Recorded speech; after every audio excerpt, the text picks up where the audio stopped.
Dear students, welcome back to Bishop Academy online classes. Today we have to get discussed over the second chapter of economics, sectors of Indian economy, and today we have to get discussed over the estimation of the value of goods and services.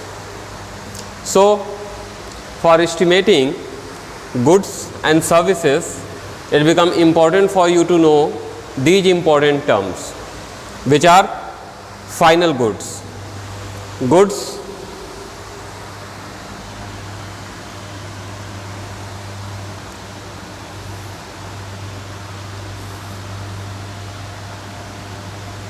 final goods are those goods that have been ready to sell in the market, means they cross the boundary of production and ready to sell in the market to final consumer. They need no further processing. Second is intermediate goods. Intermediate goods are those goods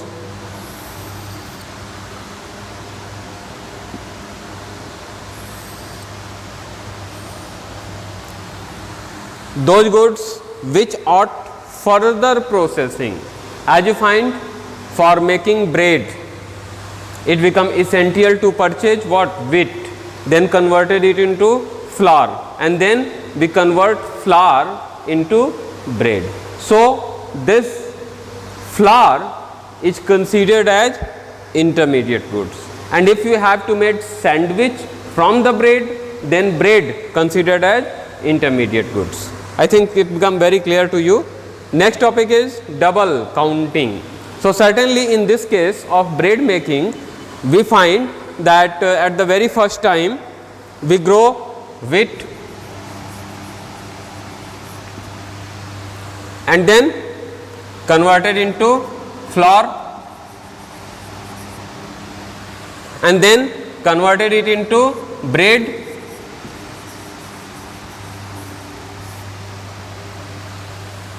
and then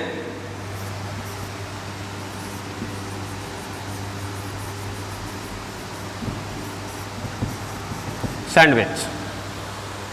So here wheat price suppose 10 rupees, flour 20 rupees, bread 50 rupees and sandwich 100 rupees.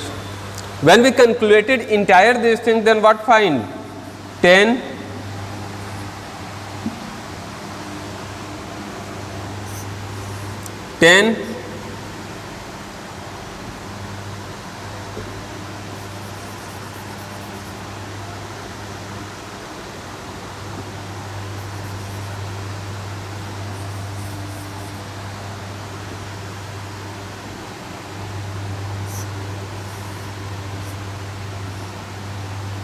plus 20 plus 50 plus 100. So what it become? 100, 50, 20 and 10, 70, 180. It become 180. So here you find in this 100 rupees value of this 50, 20, 10, entire these things get included, but when we count it, then we find that the production is quite higher. Okay, it is come to be known as double counting. I think it become very clear to you.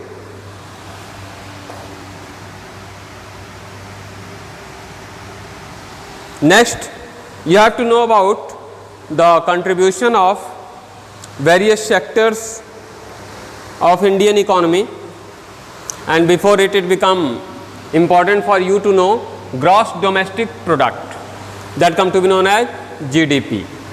So here you find that Central Statistical Organization, the short name of the organization is CSO, it performs the task of measuring GDP, and for GDP it calculates all the final goods and services produced within the country during a financial year. Okay, and in this procedure it avoid double counting, and that's why it eliminate all the intermediate goods. Is that clear to you? Means while calculating GDP, this organization use final goods.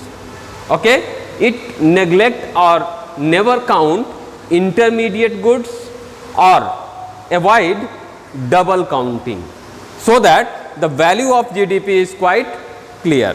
Next important thing is, for performing this duty, it collects information regarding total volume of goods and services from all three sectors, either it is from primary sector, secondary sector or tertiary sector, and their prices without double counting. So, in the process of GDP calculation, it take care of these things. Now, you have to know about the share of various sectors, percentage of share of various sectors in India's GDP. So, if you find the contribution of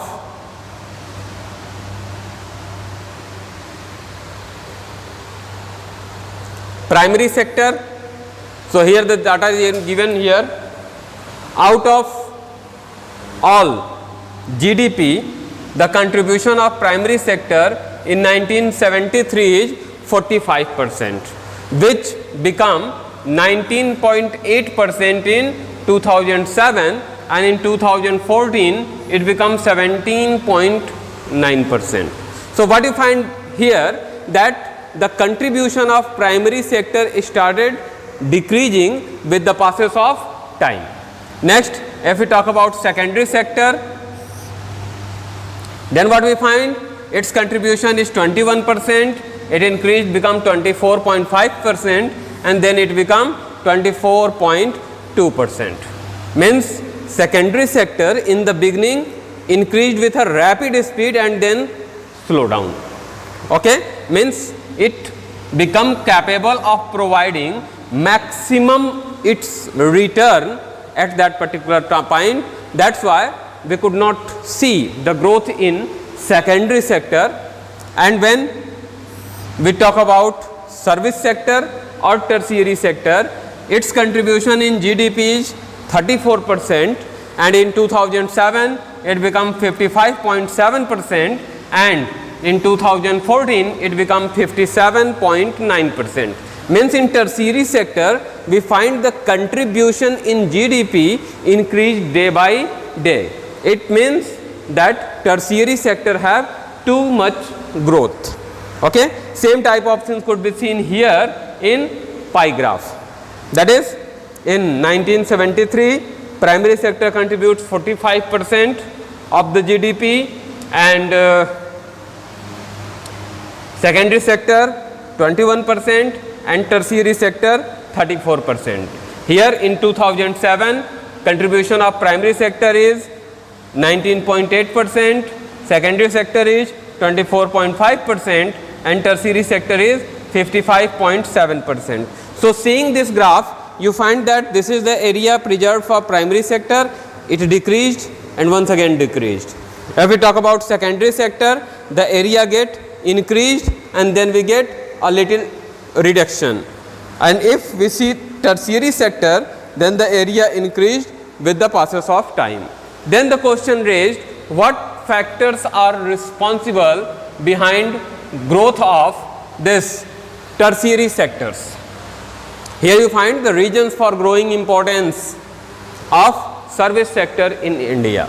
Among them, the very first thing is expansion of basic services like hospitals, educational institutions, administrative services, police station, etc.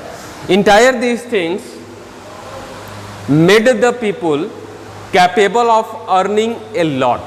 Due to educational institutions, the person could get capability of performing tasks with minimum effort or minimum resources.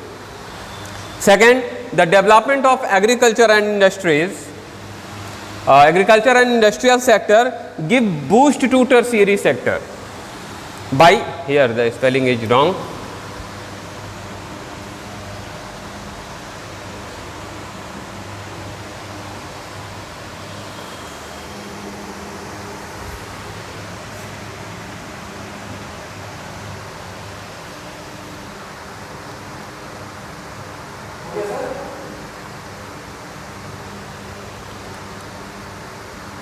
बस होने वाला है, अभी नहीं. So here you find the development of agriculture and industrial sector give boost to tertiary sector. As with the increment in agriculture and industries, the people started to require more and more help in production activities like banking services, like research work, entire these things. And that's why this tertiary sector provided them sufficient help and support in increasing production. Next, that is increasing income enable people for demanding more better services or luxurious goods, especially regard to education, health, technological development and banking, training and entertainment. These are the sectors where most of the tertiary sector industries introduced in educational field, in health, in banking, in training and entertainment. Last, that is technological development leads people towards creation of new services like information technology and tourism. When the people earn a lot, then they started to shift towards new type of services. As you find, they started to use smartphones, laptops and various other type of sensory equipments and gadgets, which made their life too much prosperous. Now we have to know about the percentage share of sectors in employment, what these sectors contribute in the field of employment. So here you find that the primary sector provide employment to 72% of people in 1973, okay, which decreased a little and become 56.6% in 2004-05 and in 2009-10 it become 53.2%. So what we find here, that the people involved in primary sector lost their jobs, okay. Next, in secondary sector you find that in 1973 11% people get employment in it and in 2004-05 it become 18.7% and in 2009 and 10 it become 21.5. So what we find, that there is increasement in this sector. What it indicates, that most of the people from primary sectors leave their work and get involved in secondary sectors. And what about tertiary sector? So here in 1973 the proportion is 17%, in 2004-05 it become 24.7% and in 2009-10 it become 25.3%. Means here you also see the growth. These things have been cleared in this pie graph. What you find here, that it is the contribution of primary sector, a large contribution. It is the contribution of